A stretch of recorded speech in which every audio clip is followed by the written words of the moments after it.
To Ukraine now, and a fresh wave of Russian drone and missile attacks on Ukraine's energy infrastructure overnight, injuring at least 2 energy workers. Ukrainian officials say the attacks targeted facilities in the Zaporizhzhia and Lviv regions. They say Ukraine's air defense systems shot down 12 of the 16 missiles and all 13 drones launched by Russia.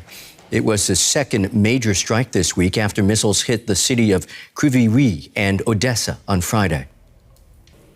Let's bring in military analyst Frank Ledwidge on this. Good to see you, Frank, as always.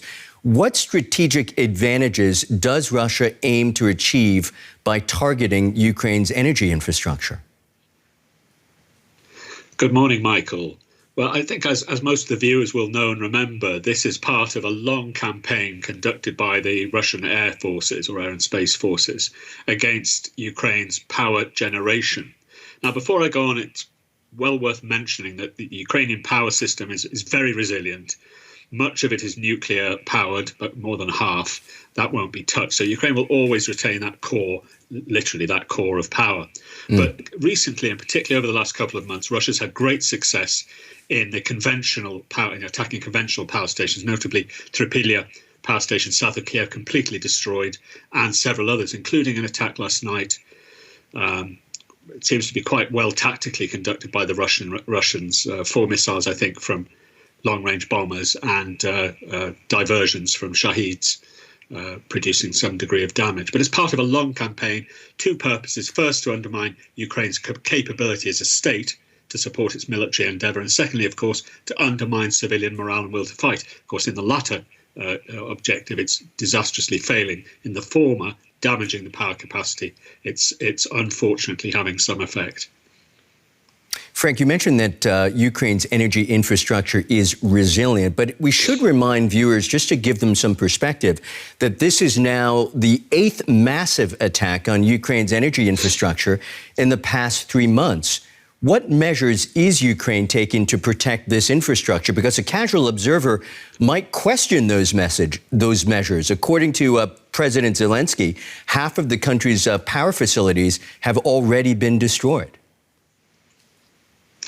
I suspect half of the power facilities have been attacked, and many of them now being repaired. And for many, many years, Ukraine's been suffering attacks on its power structure, not only with kinetic and explosive attacks like for the last 18 months or so, but also cyber attacks.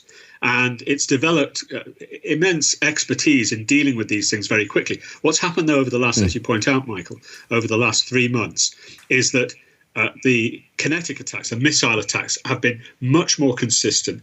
They've penetrated Ukrainian defences and had much more success. So now I've got rolling power cuts, which really didn't occur so much before. But of course, this highlights the need for increased, more dense air defences, because all these attacks come from missiles, or, well, missiles essentially. Now I was going to say bombs, not at all. They don't have the range for that, for missiles. And that highlights this urgent priority need for top-class air defences.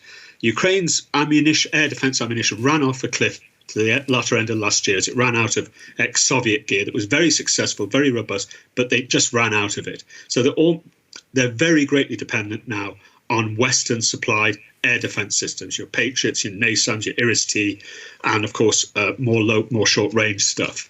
And we're seeing the results of the lack of that. Because you can only have so many, you've got so many platforms, you need to prioritise, sometimes you need them near the front, and they're just very stretched with it. Hence, you get this kind of damage taking place. Frank, you might very well be leading into my last issue here. How crucial is international military and financial support in helping Ukraine protect its sensitive infrastructure? And what specific aid is most needed right now? Would it be anything towards air defenses? Yes, I think that's the priority, and I think that the Ukrainian General Staff and indeed President Zelensky and his staff would agree and have said so.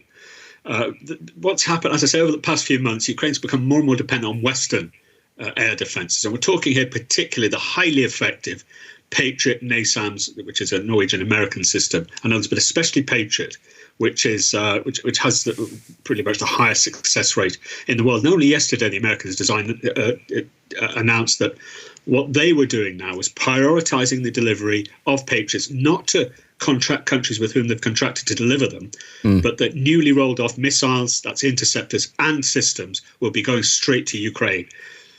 Zelensky has said he wants 25 batteries. That's 180 launchers or so. They haven't got anything like that. Most analysts have put them between having at about 6 batteries. So that needs to be beefed up. Efforts are being made, but those efforts, as I pointed out for well over a year, are much too slow.